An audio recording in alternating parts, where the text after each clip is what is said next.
አሁን በጣም የተቸገርኩት ጌታቸው ሪቮልቪንግ ሟች የሆነ ነው ያስቸገረኝ። ለምን እየመጣ ሆረር ሾው እንደሚሰጠን ምንም ነው ሊገባኝ አልቻለው። ጌታቸው በ3 ኤፒሶድ ሞቷል እስካሁን ብዬ አምናለሁ።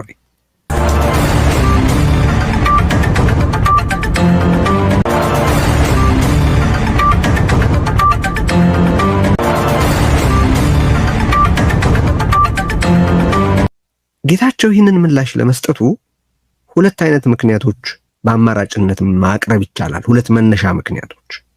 አንደኛውና ቸር የሚባለው ትርጓሜ ምንድነው?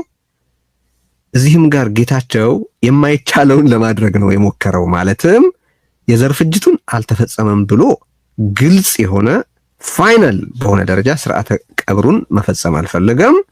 በሌላ በኩል ደግሞ አብይን በዘር ፍጅት መክሰስም እንዲሁ የስልጣንና የሌሎች ጥቅማ ጥቅሞች ስርዓተ ቀብርን የሚያስፈጽም ነገር ሆኖበታል። ስለዚህ እዛ መድረክ ላይ ጌታቸው በህይወትና በክብር መውጣት የሚችልበት ምንም የመጨረሻ ሁለተኛ ስርዓተ ቀብር ስላሳቀች እና ጌታቸው እዚህ መድረክ ላይ በህይወትና በክብር መውጣት የሚችልበት ምንም በርም መስኮትም አልነበረውም። ይሄ ቸር የሆነው ትርጓሜ ነው።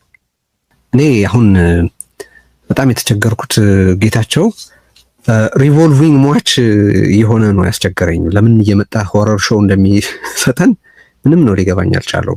ጌታቸው በ3 ኤፒሶድ ሞቷል እስካሁን ብዬ አምናለሁ።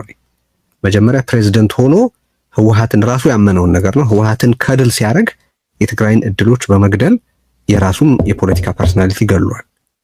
ሁለተኛ አዲስ አበባ መጥቶ የሆነ አይነት ሙቭመንት ፈጥሮ ኦርስ የሆነ ነገር አድርጎ ወይ ደግሞ ካልሆነም ከዛ ዞር ብሎ መጽሐፍ ጽፎ እውነቱን ለህዝብ አሳውቆ ለህዝብ በጎ ማድረግ ሲገባው ያንን ኮምፕሊትሊ አጥፍቶ አዲስ አበባ ላይ ሄዶ ሞቷል። ሶስተኛ አሁን ደግሞ ለንደን ሄዶ በመዲ ሐሰን